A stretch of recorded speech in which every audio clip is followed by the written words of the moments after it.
ముఖ్యమంత్రి గారు చాలా క్లియర్ గా స్పష్టంగా చెప్పారు. అటు రాష్ట్ర మంత్రులకైతే ఇటు ఎంపీలకైతే మా అందరికి కూడా క్లియర్ గా చెప్పారు. అలాగే మిగతా ఎమ్మెల్యేలు కూడా చెప్పమని చెప్పారు.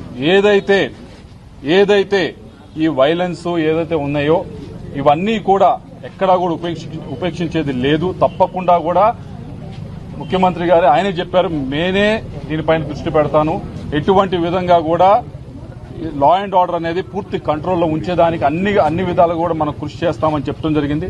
మరోవైపు ఏదైతే 35, 36 ఏదో లెక్కలు చెప్తా ఉన్నారో ఈ లెక్కలన్నీ కూడా శుద్ధ తప్పు.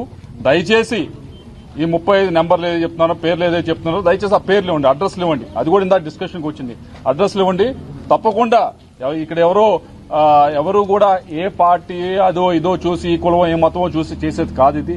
ఇది న్యాయం వైపు నిలబడటానికి రాష్ట్ర ప్రభుత్వం అన్ని విధాలుగా కూడా ముఖ్యమంత్రి చంద్రబాబు నాయుడు గారి ఆధ్వర్యంలో నిలబడి ఉన్నాము. తప్పకుండా కూడా న్యాయం చేయటానికి ఉన్నాం. ఈ 35 నెంబర్ అనేది మాత్రం పూర్తి అవాస్తవమని మీడియా మిత్రులు తెలియజేస్తారు. ఆయన అంటాం తాలిబాన్ల రాజ్యం నడుస్తుంది ఆంధ్రప్రదేశ్ అని మీరు ప్రాతినిధ్యం వస్తున్న వినుకొండకు వచ్చి చెప్పింది. ఏదైతే వినుకొండలో అయిందో ఇష్యూ దాన్ని పూర్తిగా కూడా పక్కదోవ పట్టిస్తా ఉన్నారు.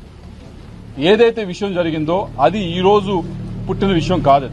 గడిచిన 2 సంవత్సరాల నుంచి కూడా ఇది నడుస్తా ఉంది. ఏదైతే ఆ ఇద్దరు వ్యక్తుల మధ్య గొడవ ఉందో ఆ గొడవని ఈ రోజు పార్టీ పరంగా ఈరోజు పూయడానికి తయారయ్యారు.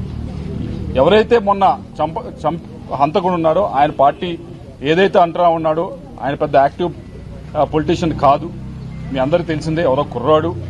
మరోవైపు ఏదైతే ఇష్యూ జరిగిందో అది గడిచిన 2 సంవత్సరాల నుంచి వాళ్ళిద్దరి మధ్య వాళ్ళ గ్రూప్స్ మధ్య జరుగుతూ ఉంది.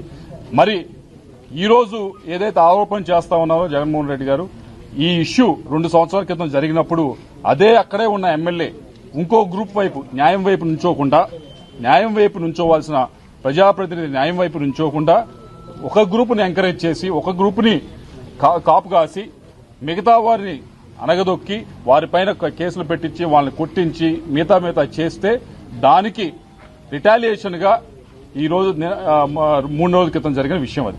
దీన్ని ఎవరూ కూడా ప్రతి ఒక్కరూ వెళ్లారు, మాట్లాడారు, చూశారు. మీడియా మిత్రులు మీకు కూడా తెలుసు అక్కడ యాక్చువల్గా ఏం జరిగిందో. దానికి అనవసరంగా తెలుగుదేశం పార్టీ తీసుకొచ్చి దానికి ఏదో దానికి ఒక కలర్ వేయడానికి ప్రయత్నిస్తున్నారు. అది పూర్తి అవాస్తవం అని చెప్పి తెలుసుకోవాలని చెప్పి వైఎస్ఆర్సీపీ నాయకులు కార్యకర్తలు అందరూ కూడా తెలుసుకోవాలని చెప్పి కోరుతా ఉన్నారు.